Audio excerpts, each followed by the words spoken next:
And from Eurasia.net, days after talks, first high profile talks, that is, a deadly clash in Karabakh.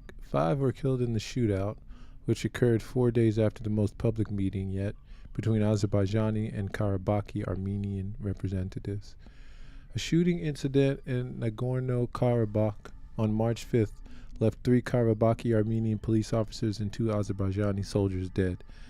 Naturally, Azerbaijani on the one hand and Karabakh and Armenia on the other are offering vastly different accounts of what happened. The incident comes just as Azerbaijan-Karabakh talks seem to be picking up steam, and nearly 3 months into the blockade of Karabakh by Azerbaijani government-sponsored activists.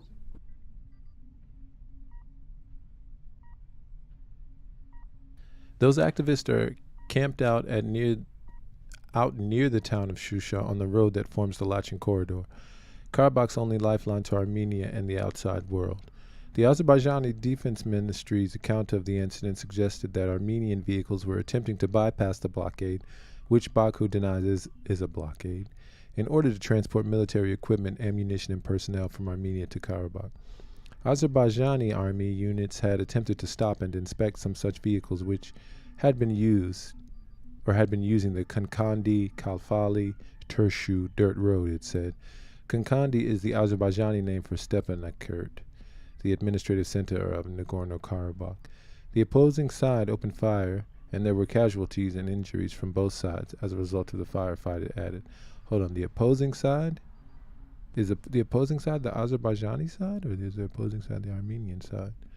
The ministry said that the only road that can be used between Armenia and Karabakh is the Khankendi-Lachen road, and that the use of the detour constitutes a violation of the November 9, 2020 Russian brokered peace agreement between Armenia and Azerbaijan. I see. So there was a non-sanctioned or a non-permissible road being used by Armenians, and Azerbaijanis reacted. It called on the Russian peacekeeping contingent deployed in the area under the same agreement to intervene. Karabakh's de facto foreign ministry, meanwhile, said a group of saboteurs from the Azerbaijani armed forces crossed into Karabakh-administered territory and committed an armed attack on a patrol car of the passport and visa directorate of the Karabakh police, killing 3 officers and wounding another. And notice it says they said that.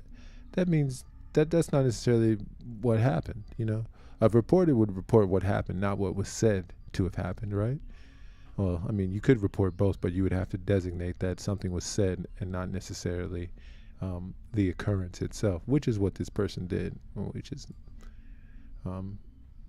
that's legitimate journalism.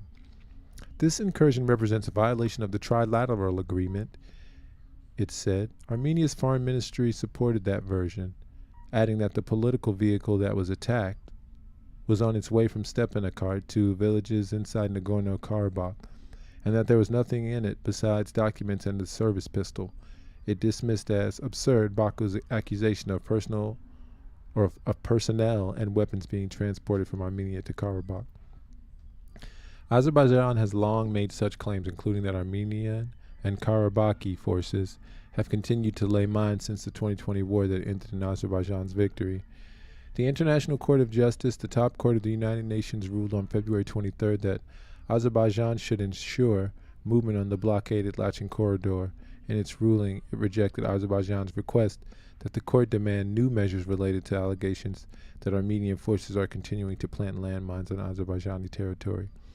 A day before the clash, Azerbaijani media reported that Azerbaijani soldiers had been killed when a mine planted by Armenians blew up the location of that incident. That was not reported. Azerbaijani's defense ministry said the March 5th incident demonstrates the need for establishing Azerbaijani checkpoints on the Lachen corridor. This demand was issued recently by President Ilham Aliyev in parallel with moving back from Baku's demand for the establishment of a seamless transportation link from mainland Azerbaijan to the Nakhchivan exclave through Armenia, known as the Zangezur corridor. Karabakh's foreign ministry said that the timing of the attack, 4 days after the most public yet meeting between Azerbaijani and Karabakhi representatives, indicates that there was no point in negotiations. Through its actions, Baku is openly demonstrating its rejection of talks as a means for resolving any issues, it said. And we could also say that, Armenia, for using that road as opposed to the Lachen corridor, their actions were unjustified or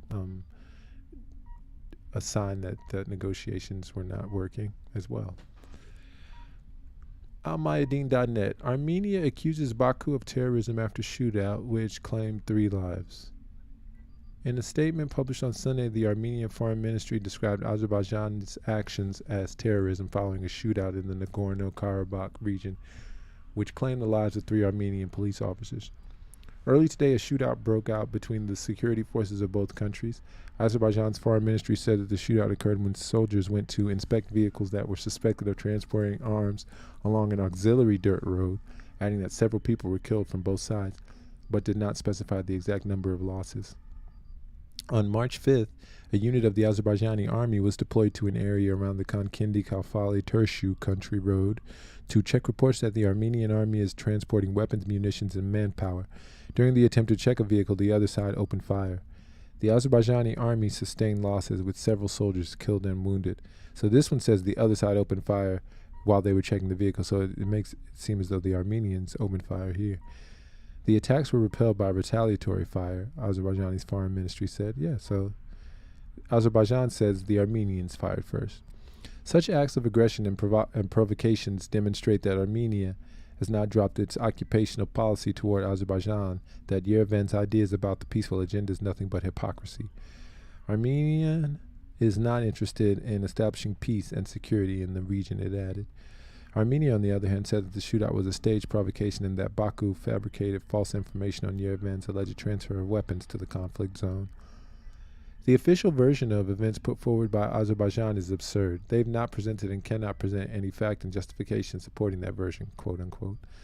The actions of, the actions of the Azerbaijani forces cannot be described as anything other than terrorism, unquote. The statement issued by the Armenian Foreign Ministry reads, and it also calls on organizations that are interested in the establishment of real peace to strongly condemn the U.S. force and the threat of the use of force and the threat of force by Azerbaijan, as well as another manifestation of provoking large-scale hostilities. It's also called for active steps to prevent further violations of Azerbaijan's own international obligations. And from TurkiyaNewspaper.com, clashes broke out between Armenia and Azerbaijan. 2 martyrs, 3 dead.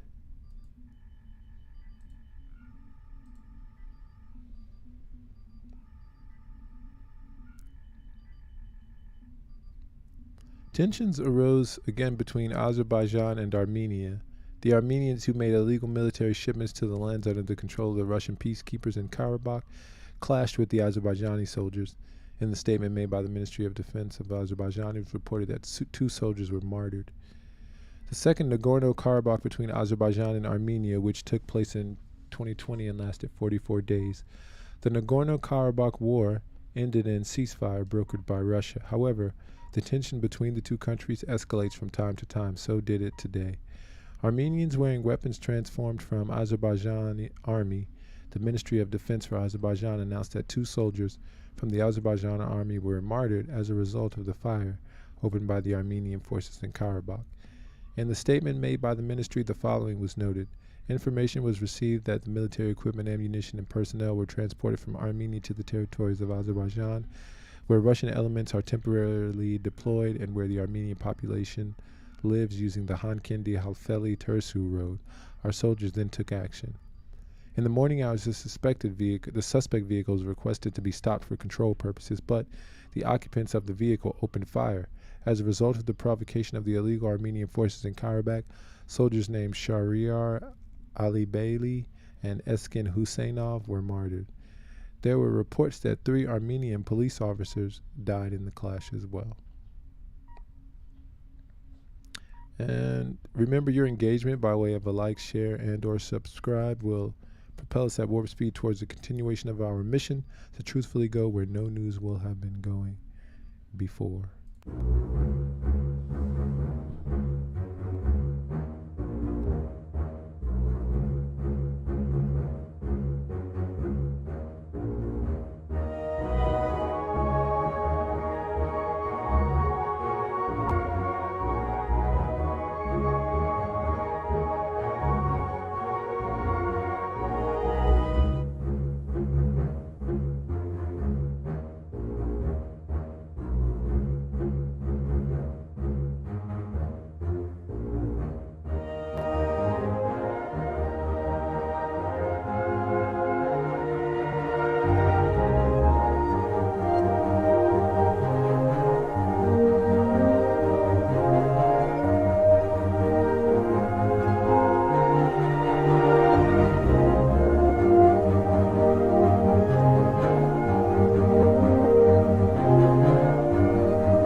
It is obvious to the most simple-minded that Loci is of an inferior breed. The obvious visual evidence, Commissioner, is that he is of the same breed as yourself. Are you blind, Commander Spock? Oh, look at me. I thought you scientists were supposed to keep an open mind. There's a difference between keeping an open mind and believing something because you want it to be true. Your friend Spock is a logical man. I find your argument strewn with gaping defects in logic. Most illogical reaction. We demonstrated our superior weapons. They should have fled. You mean they should have respected us? Of course. Mr. Spock, respect is a rational process. Did it ever occur to you they might react emotionally? With anger? Doctor, I'm not responsible for their unpredictability. You do not think like the others. There are no colors to your patterns of logic. There's only black and white. Logical, unemotional, completely pragmatic. And we poor, irrational humans whip them in a fair fight. Now you'll find yourself back among us illogical humans again. Which I find eminently satisfactory, Doctor. For nowhere am I so desperately needed. Because she feels. I don't. All I know is logic. Will you try to understand how we feel about our life here? About each other? Emotions are alien to me. I'm a scientist. You're gonna leave here without them? Run off on some wild goose chase halfway across the galaxy just because you found a discrepancy in a hydrogen cloud? Doctor, I am chasing the captain, Lieutenant Uhura, and Ensign Chekhov, not some wild aquatic fowl. Mr. Spock, you have a remarkably logical and analytical mind. Thank you. I prefer the concrete, the graspable, the provable. You'd make